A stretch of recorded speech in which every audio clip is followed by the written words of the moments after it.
there is a super simple business model that consistently leads to $10,000 to $20,000 months, and it only has two prerequisites. The first is that you have a relationship to God or the universe, whatever word you like to use there, because this model is based on non-attachment and trust that the world is going to provide for you and that the right people are going to show up for you at the right time. The other thing that is necessary for this model to work is conviction. So you have to know that what you have is valuable and that what you have is going to help people. And if you are in relationship to God and you are being led by God in what to speak about and what to share, then you know that it is valuable because it is not you that is doing that work, but it is God. So the very kind of top thing that we have to be aware of is our inputs. And when I say inputs, what I'm talking about is what you are taking in. Think of it as your diet, and I mean that in the broadest sense possible.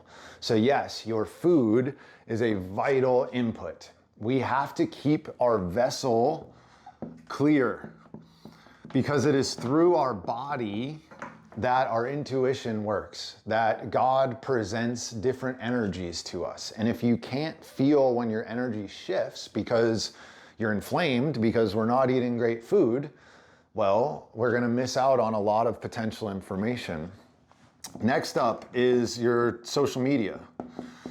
What are you taking in on a regular basis? Is it stuff that is giving you inspiration? Because that is what our inputs need to do. They need to give us insight. They need to come into us and help us to see things in a different way. And it's by listening to the right inputs and organizing them in different, new and creative ways and allowing them to lead to completely new insights that allows us to kind of be a vessel and share these things. Like there's a reason that you're seeing everything that you're seeing, but you've got to curate your feed so that you're not constantly looking at all the doom and gloom that's out there. Another big thing with input is what media beyond social media are you taking in? In other words, are you reading books or are you sitting there and watching TV? And there's nothing wrong with TV. There's a lot of great, high quality stuff that makes you feel and informs you. So it's not necessarily reading versus TV, but is it things that is nourishing your body or things that you are just numbing out to in a really big way? So what we do with these inputs is we boil them down into insights.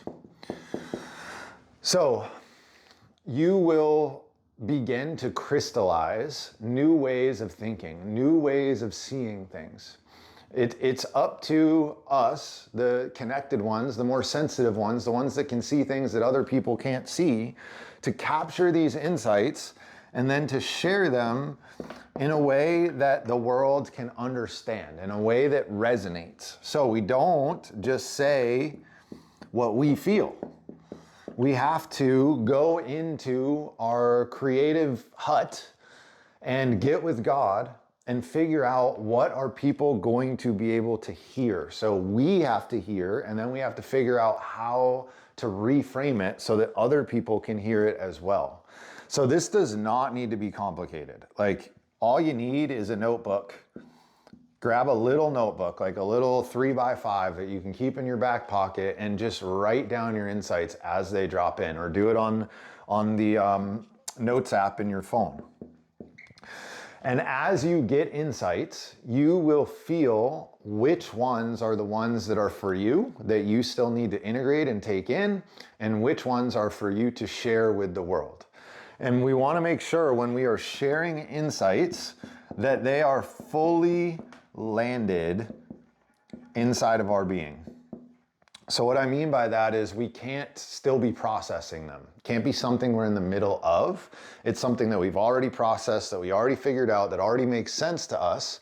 And then we can reach back and we can share that insight and help other people make that step that we just made. Versus when you're in the middle of it, it's messy and oftentimes doesn't come across cleanly in the way that we want it to come across.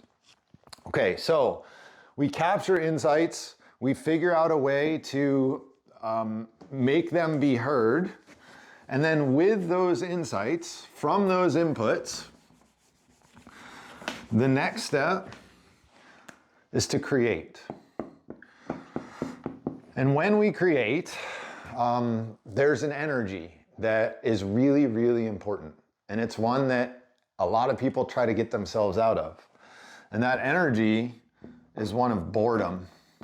Or sometimes people will feel this as like a numbness. This is the energy that precedes creativity.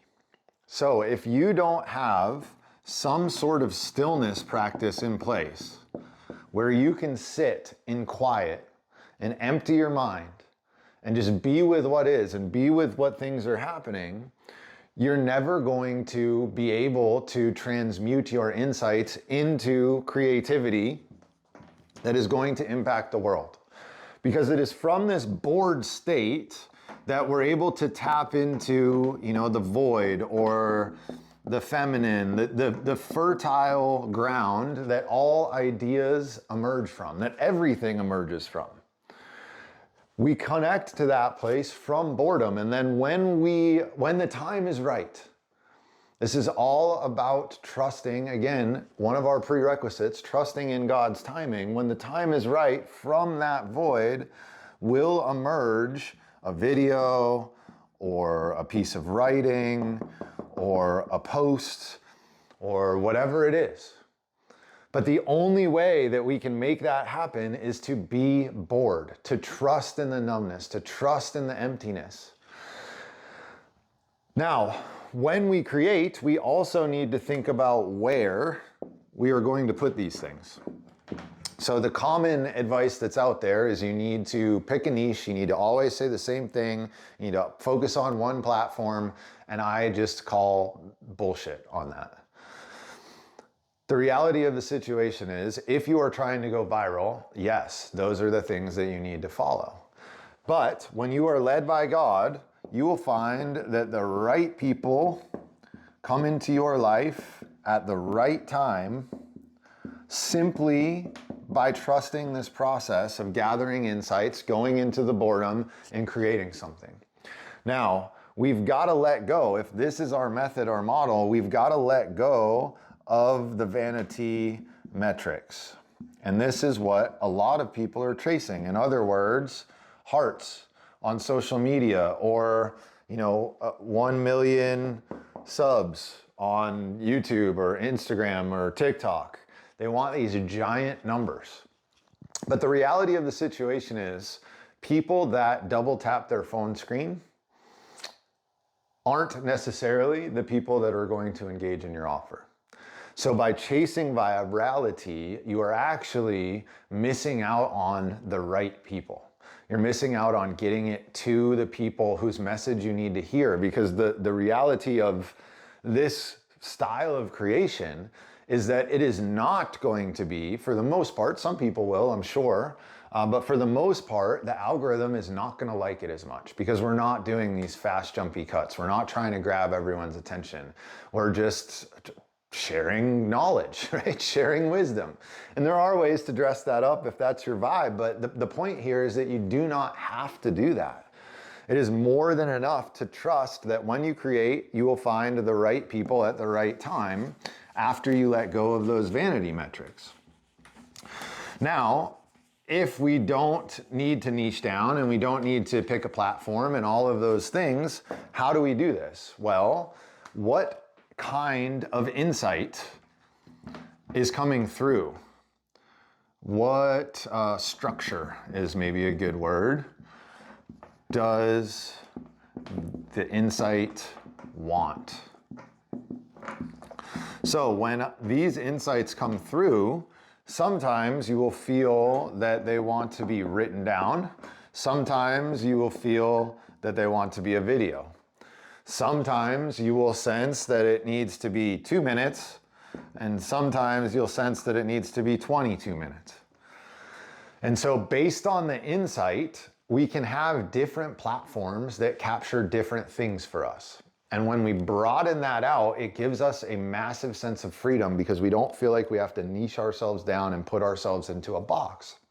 We get to share short things and long things and things about surfing, things about God, and things about business, and things about our daughter. Obviously, these are things that I get to talk about. And it feels so much more free because we don't feel like we have to create a particular thing for a particular type of person. Okay. So this is all top of funnel, if you will. From that point, once we have shared our thinking, and this is where conviction comes in here, we have to share the thinking that we have. Because that is what is going to develop the trust that is required to get people to engage with you. People have to be able to see into your heart. They have to be able to feel the way that you think, to sense your aura. And the way that we do that is to share ourselves consistently with the world. However, you need conviction in order to do that because you have to know that what you have to say is valuable. You have to trust that the things that are emerging from you are going to help someone, some actual human. That's where a lot of people go wrong is they start thinking about scale before they think about people. And in the early phases of business, the vast majority of people need to realize that business is done one-to-one. And by having a conversation with one other person, I can make a lot of money when it's the right person and I'm able to help them in the right way.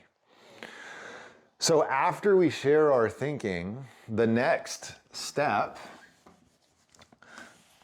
is to continue to build this trust. So we go from low trust, this is step number 3, to high trust. And the way that we do that is by creating some sort of area or place to nurture people. So this could be like a group somewhere. So on like mine's on School, or it could be on Circle. This could be a WhatsApp landing place.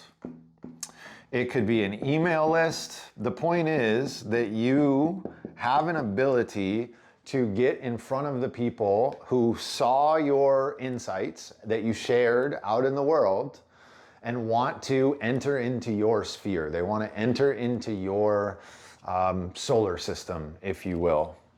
And we need a place for people to land to be able to do that. Now, it does not need to be digital. I didn't touch on that with that first step, but you could absolutely share your thinking in local community. You could go to meetings, you could, different places, plug yourself in, but you need to have conversations with people. You need to talk to people, you need to share. It's the same thing, it's just not on the internet. So same thing here, you could create a weekly or bi-weekly or monthly in-person meeting, although I encourage you to do it more frequently than monthly because we need to be involved with people on a regular basis. So in this nurture phase, ultimately what you are doing is just demonstrating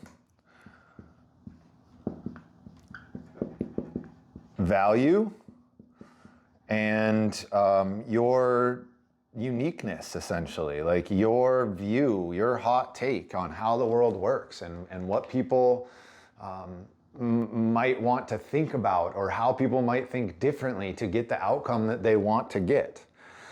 The best way that I know how to do this nurture process is to hold a free call. Now, this free call is not necessary. However, what I have found is just by consistently showing up week after week after week and providing a space for people to show up and hosting a facilitation-based call. So what I mean by that is it is not education. You are not presenting something. This isn't a course. You're not feeding information to people. You are engaging with them so that you can help them apply the information that you are sharing with your insights and on the top of funnel stuff. So people are going to see posts, they're going to be drawn into your thinking, and they're going to try to apply that to their lives. And sometimes they will clearly understand what you are saying. Sometimes they will have some confusion and they will need some guidance in order to implement these things. And this is an opportunity for you to create value in people's lives, to get them wins. And when they win, they will come to you when it is time. And then once we get in this middle ground step here where we're meeting people and nurturing them along and helping them to see how we can help and actually helping and having an impact. The next step in the process, I think this is step 4, is intuitive conversation. So you will notice from these calls or from exchanges that you have with people face to face or from responses from emails or comments, even at top of funnel stuff like comments on Instagram or TikTok, there will be certain people that you feel a draw to, that you feel called to. And all you have to do is follow that call and just reach out to them. Shoot them a message that says something like, I was thinking about you. I'm not totally sure why. We can be totally honest here. But I'd love to have a chat and connect with you. Or if it is about something specific, like something that they said on the call, like, hey Jim, I know that we were talking about you stepping into this new way of selling, and I heard that you had some reservation. What's holding you back? And just open a conversation. And the name of the game in entrepreneurship is creating as many open loops as is humanly possible. How many conversations can I start each day? The more conversations you have, the more business that is going to come your way. It's that simple. So we reach out to people in the DMs. We can call people. We can face to face. Like if you feel a resonance with somebody, crack it open, have the conversation. This step is where most people want to go to scale, because this is what they're avoiding. People think about setting up the website, the program, all of this so that they can avoid talking to somebody about how they can help, so that they can avoid selling themselves, putting themselves out there, letting someone else know that you can help them, because relationships get sticky. It's understandable, but everything that you are doing that is not creating conversations is you in avoidance, because you need conversations in the early phase in order for things to take root. Otherwise, without these conversations, you are going to build a course, and guess what? Nobody will want it. Why? Because you didn't get any feedback. You are solely going off of your thinking, and you haven't seen how that thinking interacts and engages with the world. And that is a necessary component to be able to create things that people actually want. Okay, now the final step in the process here is, after we have started these intuitive conversations, at a certain point, it will become so clear to both you and the other person that a conversation needs to be had about working together. In other words, you need to learn sales, how to sell. The good news I have for you is, this is in this method, it is not slimy. You are not trying to convince anyone of anything. In fact, if you are trying to convince people of things, you have lost. This is about finding resonance. It's about finding people and situations that are so clearly aligned that you would be a fool not to step into this work. So when we are selling in this way, all we are doing is leading with our curiosity. We are just asking a ton of questions to understand what this person is going through. Why were they drawn to your insights in the first place? Why do they think that your style, that your brand is going to be able to help them? What are the next steps that they need to take? What are they struggling with right now? Just keep going, keep asking questions. And then with that curiosity, you will eventually come to a state of clarity. And when you come to that state of clarity, you ask the other person if it's okay for you to share what you are seeing. And then you just tell them, okay, here is where you are. This is what I think needs to happen to get you to where you want to go. And you explain to them how your offer, how your thing, how your work is going to be able to cross that gap for them. So after we have come to clarity, we kind of lay out for the other person a process of what it would look like, not pitching them a program. You're speaking to that person and what they need directly. And then you just ask them over and over and over again, do you have any questions? Because they need to come to clarity. You find clarity here, they come to clarity there. And once that person has no questions, everything is answered, you just tell them what the kind of how long you want to work together and what it's going to cost. And that's it. The person says yes or no. And we close this process and we move on to the next one. It is so simple. And I know seems like it won't work, but I promise you it does. And even though it's simple, it's certainly not easy. Because it's not easy to have non-attachment, to just set an intention, which means, like, I know I'm here to help awaken people, to help them make money, and that will lead to awakening, which I know is a crazy path. I don't need to explain that right now. But we just need to set an intention, and then from there, we just show up and we do the work. And we trust that no matter what happens to you, your world is taking care of you. So if something goes away that you don't see coming, it is vital that you don't get all tense and tight and fight against the flow. That's happening once you have set your intention to bring you closer to the intention. However, we are so used to thinking through our left brain and from trying to control things that we have a really hard time trusting in God, essentially, trusting that the world is taking care of you. But if you can set that intention and if you can let go and surrender while also still moving towards the goal, that's the key. Is we've got to find the balance between surrender and movement. Surrender does not mean just sitting back and waiting for something to happen. It's a quality of your doing. It's a doing that is easeful and that is full of joy. So that is what is required here to make this happen. Other than that, if you do these things, if you capture your insights, if you manage your inputs, if you share your creativity with the world, if you nurture people along in their process, if you do these intuitive conversations, and if you learn how to sell in a not slimy way that just feels completely aligned, you will do $10,000 to $20,000 a month. It's that simple. All right, my name is Jay Cohen. I have a group where I help people with these things. I hold a free call every week where we talk about this stuff, just like I talked about here. If this was intriguing to you, hop on in. I'll put the links in the description. I'd love to see you over there. Yeah, we'll see you soon.